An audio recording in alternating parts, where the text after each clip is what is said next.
happen when we fail. Ya, siapkan catatan saudara. Ya, ini kita masuk sesi 2 nih. Ya. What happen when we fail? Apa yang terjadi ketika kita gagal?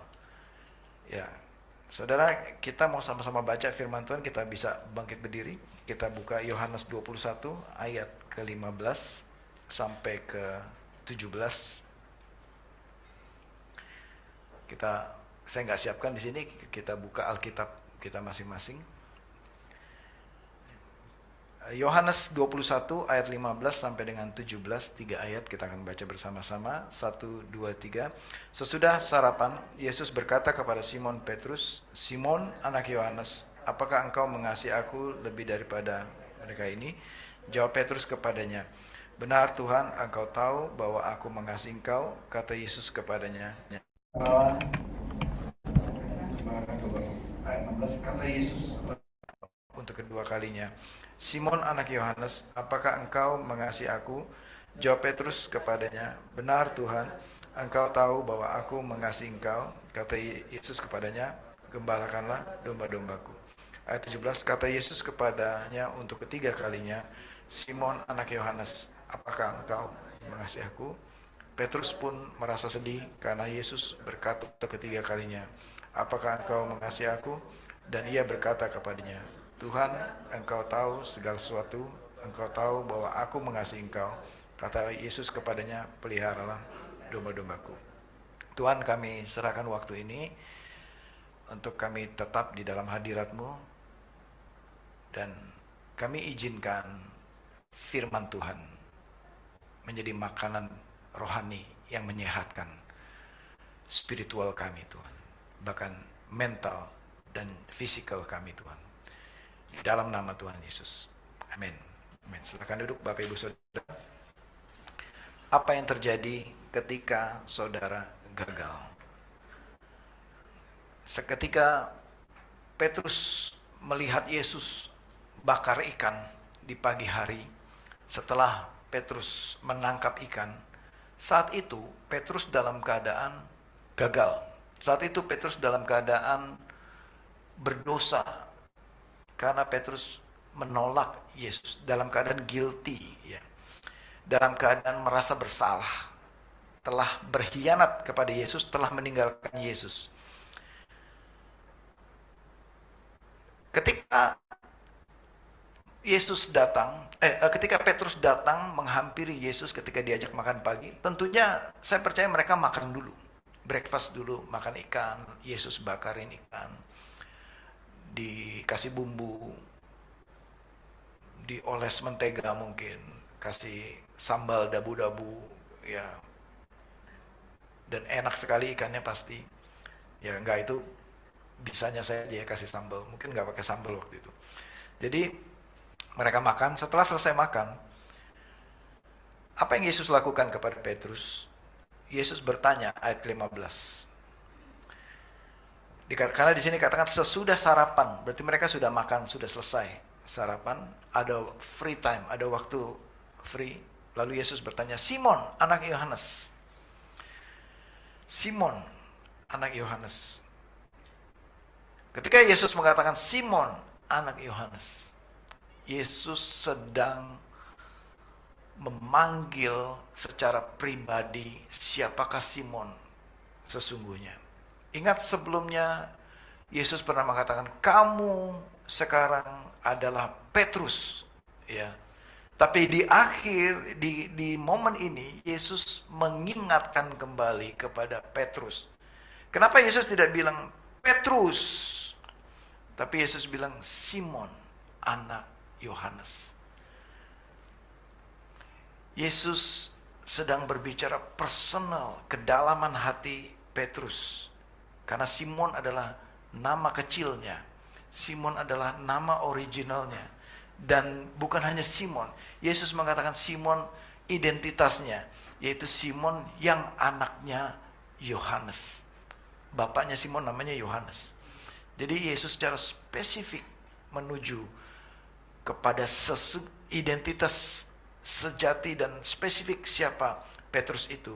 Dan Yesus mengatakan ini. apakah engkau mengasihi aku? Bapak Ibu Saudara yang dikasihi Tuhan, pada pagi hari ini pertanyaan ini juga kepada kita. Pertanyaan kepada saudara pada pagi hari ini. Do you love me? Tanyakan di dalam hati saudara sekarang. Am I love him? Apakah saya mengasihi Yesus? Ini pertanyaan Yesus kepada Simon pada saat itu. Simon, do you love me? Do you love me? Do you love me? Ya. Saudara, Yesus bertanya, lalu jawab Petrus, jawab Simon, Lord, you know, ya Tuhan, engkau tahu, aku mengasihimu. Nah, kata-kata mengasihi itu filio di sini. Ya. Petrus memandang Yesus itu sebagai sahabat pada saat itu. Lalu Yesus mengatakan, feed my lamb. Ya. Kemudian ketika pertanyaan ketiga maksudnya, Petrus tetap menjawab. Simon tetap menjawab, Lord, aku filio, ya, aku mengasihi kamu. Ya, lalu setelah menjawab pertanyaan ketiga, setelah ketiga kali Yesus mengganti pertanyaannya. Karena pertanyaan pertama Yesus katakan, do you agape? Do you love me itu agape. Tapi yang ketiga Yesus mengganti menjadi filio. Ya, do you, Simon son of John, do you filio me? Lalu Simon menjawab dengan sedih, mengatakan, Tuhan, ketiga kalinya engkau bertanya, do you love me? Ya, apakah engkau mengasihi aku? Nah, Bapak Ibu Saudara, kita mau mendalami sebentar aja, saya highlight ini. Saudara, Tuhan, kasih Allah itu jauh lebih besar dari kegagalan kita. Kasih Allah tidak menghakimi kegagalan kita. Tuhan tahu kita tidak sempurna. Sama seperti waktu Yesus bertanya kepada Petrus. Pertanyaan Yesus kepada Petrus ada, do you love me? Itu agape. Ya, kasih yang tanpa syarat. Kasih yang tanpa mengharap balasan. Kasih yang tulus seperti kasih Kristus kepada jemaat. Itu pertanyaan Yesus yang pertama. Dan begitu pertanyaan Yesus yang kedua juga. Tapi yang ketiga, Yesus mengganti dengan filio. Ya, do you love me? Apakah kamu filio kepada aku? Jadi Yesus tidak menghakimi Petrus dalam kegagalan Petrus. Karena apa? Because of love. Karena kasih Allah yang begitu luar biasa kepada Petrus.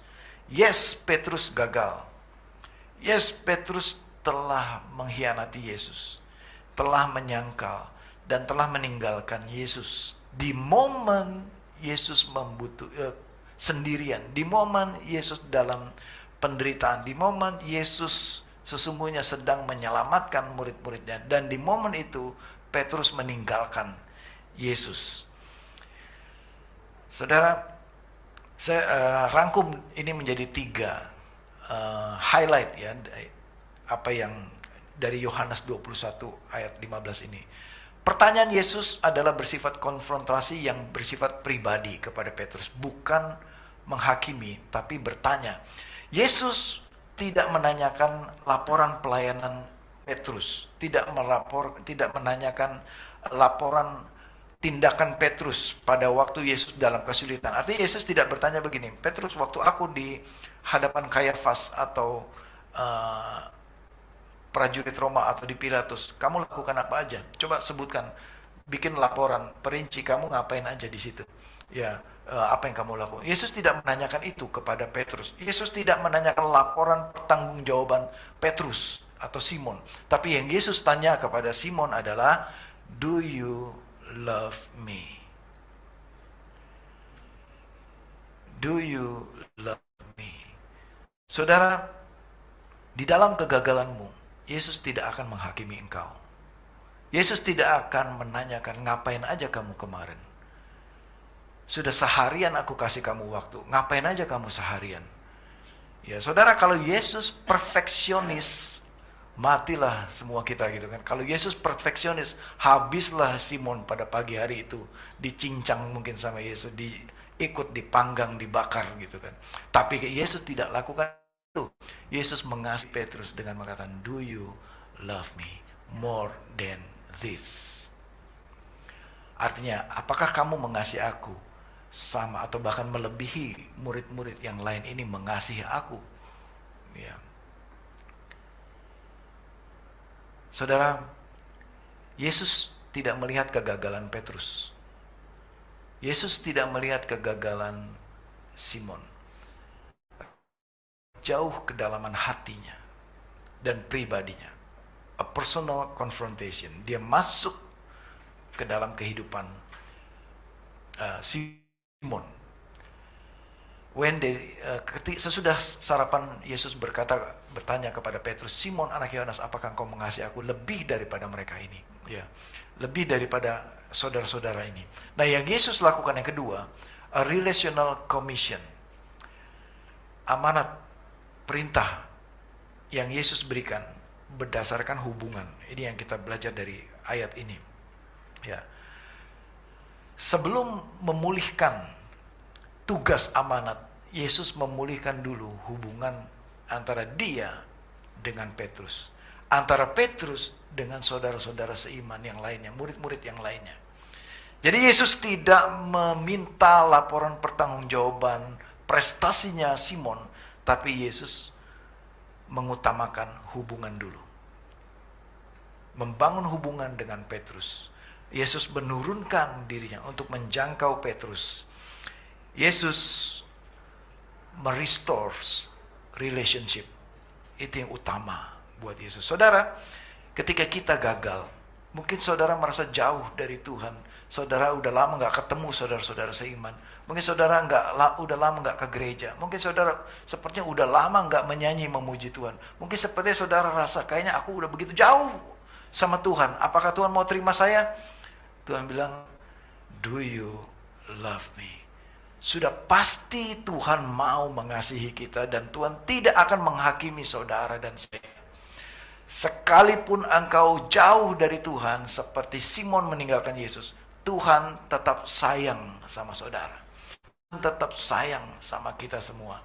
Tuhan tidak akan menanyakan, "Ngapain aja lu kemarin? Ngapain aja kamu? Oh, rasain kan sekarang baru kepentok, kejedot kepalanya, baru datang kembali kepada aku." Tuhan tidak akan tanya itu.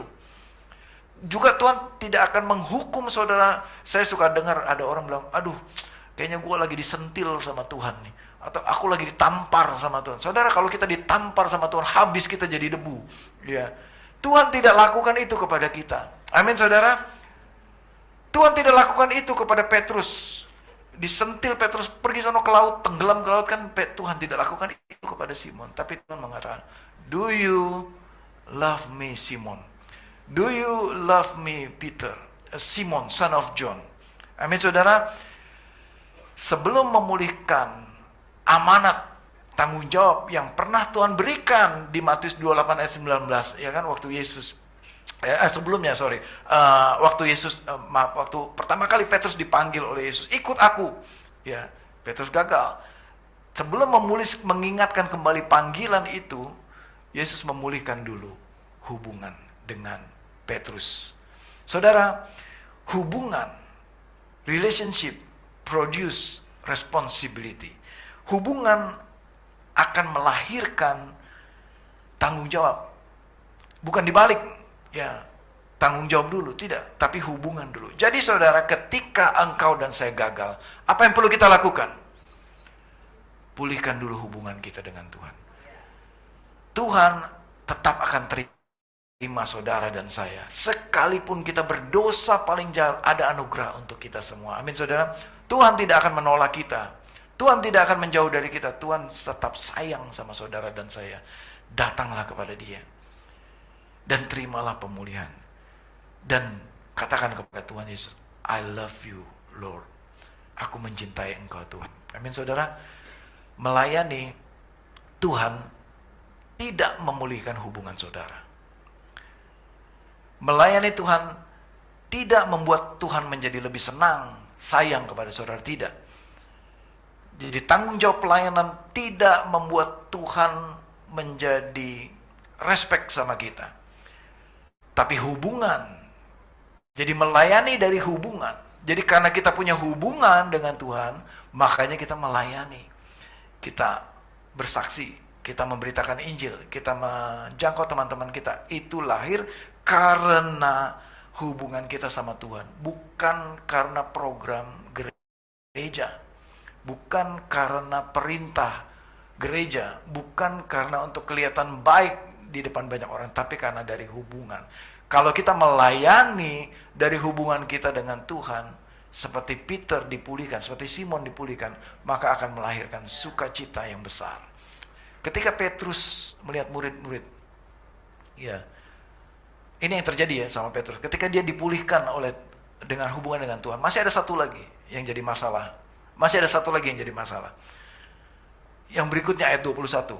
Ketika Petrus ya melihat murid-murid itu.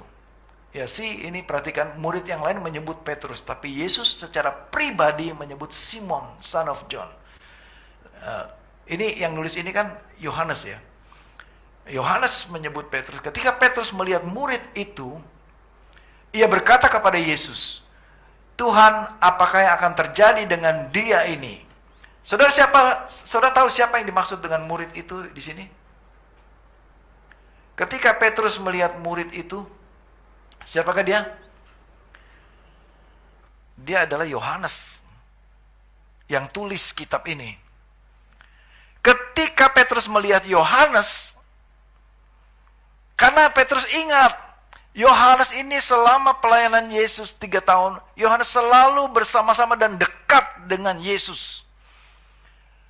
Ketika Petrus dipulihkan, Petrus bertanya kepada Yesus. Setelah pertanyaan ini, setelah dia dipulihkan hubungannya dengan Tuhan, yang berikutnya ini, apa yang Yesus kerjakan kepada Simon Petrus? Ketika Simon bertanya, apa yang terjadi dengan dia Tuhan? Dengan orang ini. Yaitu siapa? Yohanes. Yang notabene saingannya dia. Ya. Yang berlomba-lomba untuk dekat dengan Yesus. Jadi bagi Petrus waktu itu, mendekat kepada Yesus itu seperti sebuah perlombaan. Siapa yang paling dekat dengan Yesus. Makanya dia tanya kepada Yesus, Tuhan, oke, kamu sudah dekat sama aku sekarang. Terus bagaimana dengan orang ini? Bagaimana dengan Yohanes? Jangan sampai posisiku tersaingi oleh Yohanes. Lalu apa jawab Yesus? Ayatnya saya nggak buka. Di ayat 22, saudara bisa lihat. Lalu apa jawab Yesus? Jikalau aku menghendaki supaya ia tetap hidup sampai aku datang, itu bukan urusanmu. Bilang ke sebelah kiri kanan, itu bukan urusanmu. It's none of your business. Bukan urusan saudara. Saudara, ini pesan penting untuk kita. Saudara, sometimes kita pusing ngurusin orang lain. Dia berdosa, dia ini, dia itu, kita kepoin orang lain. Tapi Tuhan bilang, itu bukan urusanmu. Seperti Petrus, dia tidak mau disaingi oleh Yohanes. Tapi Tuhan bilang, Petrus, Simon, itu bukan urusanmu. Urusanmu apa? Namun engkau, Petrus, ikutlah aku. Saudara, ikut Yesus adalah tanggung jawab saudara pribadi masing-masing. Amin, saudara. Tanggung jawab pribadi saudara masing-masing ikut Yesus. Mungkin kita melihat orang lain pelayanannya berhasil. Mungkin kita melihat gereja lain kok lebih besar. Gereja lain kok lebih sukses. Mungkin kita lihat teman kita kok lebih dekat kepada gembalanya. Kok teman kita jalur doanya lebih dekat kepada Tuhan. Dia doanya selalu dijawab. Kok yang lain lebih berhasil? Kok yang itu lebih berhasil? Kok yang lain lebih berhasil? Lalu kita bertanya kepada Tuhan. Tuhan, kenapa orang itu lebih berhasil dari saya? Tuhan, kenapa orang itu lebih diberkati dari saya? Dan saudara tahu jawaban Tuhan apa kalau saudara bertanya seperti itu? Itu bukan urusanmu. Itu jawab Tuhan. Itu bukan urusanmu. Itu urusan Tuhan dengan dia. Amin, saudara. Urusan saudara apa? Seperti firman Tuhan katakan, apa urusan kita? Ikutlah aku, kata Tuhan. Amin saudara. Saudara dapat sesuatu pada pagi hari ini. Apa urusan saudara dengan Tuhan? Ikutlah aku. Nggak usah iri sama orang lain. Nggak usah urusin, ini dalam arti kritikin orang terus gitu ya. Komplainin orang terus, atau iri hati kepada keberhasilan orang lain, atau teman sekerjamu yang berhasil. Ketika saudara berdoa, Tuhan kok dia lebih berhasil? Tuhan kok dia lebih duluan dapat pasangan hidup? Kok dia lebih duluan menikah? Kok dia lebih duluan dapat anak? Tuhan jawab apa nanti kepada saudara? Itu bukan urusanmu. Ya, Tuhan akan jawab begitu, saudara. Urusan saudara apa? Ikutlah aku, kata Tuhan. Amin, saudara. Membanding-banding akan menghasilkan kebencian atau rasa kesal. Ya, rasa kesal menjadi bukti bahwa kita telah menjadikan misi merupakan sebuah tanggung jawab, bukan tentang hubungan. Oke, ini saudara, saya masih ada ratusan slide ini. Saudara masih bisa bertahan? Enggak, saudara. Kekesalan atau resentment menunjukkan, atau kebencian menunjukkan bahwa hubungan telah melemah atau tidak ada hubungan dengan Tuhan. Saudara, makanya mari kita kembali kepada hubungan dengan Tuhan seperti Peter dipulihkan. Terakhir, a missional calling, panggilan misional. Ya, tadi Bu Kris sudah sampaikan bahwa panggilan misional itu membutuhkan sebuah pengorbanan. Amin. Bukanlah sebuah perbandingan atau bukanlah sebuah persaingan. Saudara, pelayanan semua yang kita layani ini bukan persaingan. Tuhan nggak akan kasih beda-beda penghargaannya. Tuhan menghargai kita semua sama. Amin, saudara. Mengikut Yesus akan menuntut pengorbanan dari kita. Mengikut Yesus bukan tentang kenyamanan.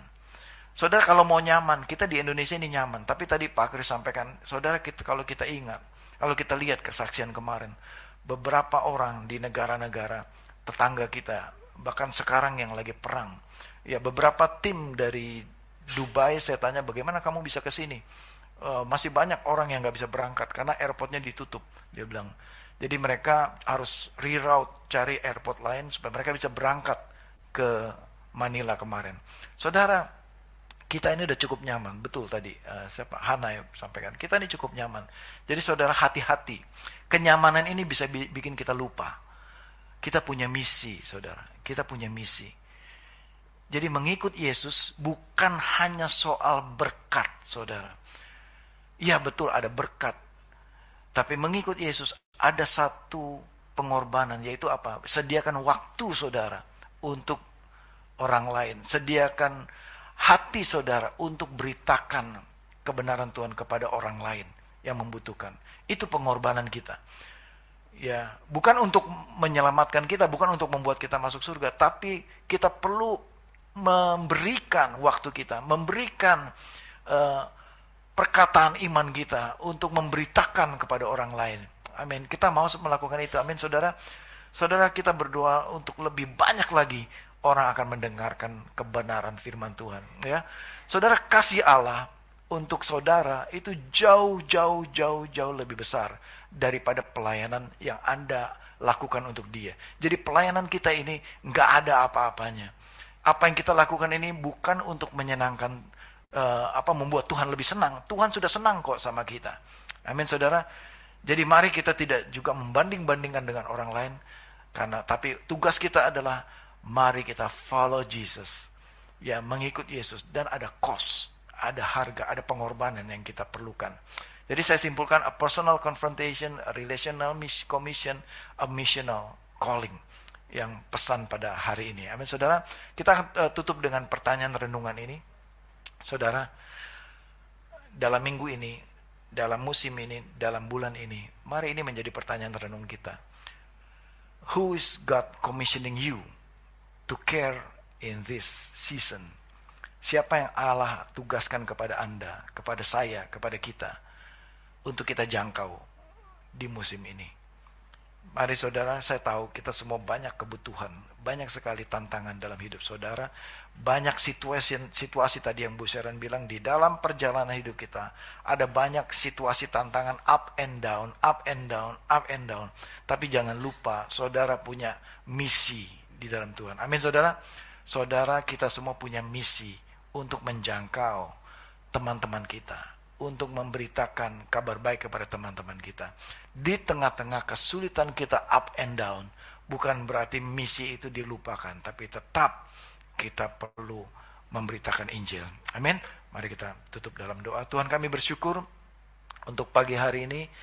Kiranya firman yang diberitakan dari semua testimoni dan kesaksian membangkitkan kesadaran kami, menggugah hati kami, untuk kami peduli kepada jiwa-jiwa, untuk kami peduli kepada orang lain. Bila ada di antara kami pada pagi hari ini yang merasakan, Tuhan saya sudah jauh dari Engkau. Bila ada di dalam ruangan ini yang merasakan, Tuhan sepertinya saya gagal dalam hidup saya. Bila ada di dalam ruangan ini yang merasakan, Tuhan saya sudah jauh, jatuh dalam dosa. Saudara, renungkan pertanyaan Tuhan Yesus ini kepada kita. Do you love me more than this?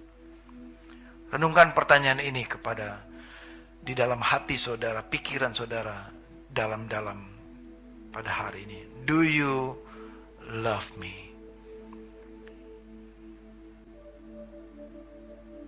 Dan perintah Tuhan kepada kita, gembalakanlah domba-dombaku. Pedulilah kepada orang lain. Saudara, datanglah kepada Tuhan. Masuklah dalam hadirat-Nya. Tuhan tidak akan menolak saudara. Dia begitu sayang kepada saudara. Dia begitu peduli kepada kita. Dan peduli masih banyak lagi orang-orang yang belum kenal Yesus. Siapa yang akan beritakan ini kepada mereka? Tuhan akan bekerja sama dengan saudara. Tuhan akan pakai saudara. Tidak perlu menunggu saudara sempurna atau kudus. Tuhan mau pakai saudara sekarang. Tuhan mau pakai saudara sekarang. Dalam keadaan apapun saudara, Tuhan mau pakai saudara. Tuhan mau pulihkan hubungan saudara dengan Dia. Dan Tuhan mau pulihkan hubungan saudara satu sama lain. Seperti Tuhan pulihkan Simon dengan Yohanes. Tuhan mau pulihkan hubungan saudara pada hari. Terima kasih Tuhan untuk hari ini. Jemaat yang dikasih Tuhan, mari kita tutup ibadah kita dan menerima berkat dari Tuhan. Kiranya kasih karunia damai sejahtera Tuhan kita, Allah Bapa, Allah Putra, dan Allah Roh Kudus, menyertai kita sepanjang umur hidup. Tuhan memberkati engkau dan melindungi engkau. Tuhan menyinari engkau dengan wajah-Nya dan memberikan engkau kasih karunia. Dan Tuhan menghadapkan wajah-Nya kepadamu dan memberikan damai sejahtera mulai hari ini sampai Kristus Yesus datang kedua kalinya. Dan jemaat terimalah berkat ini. Amin. Amin. Amin.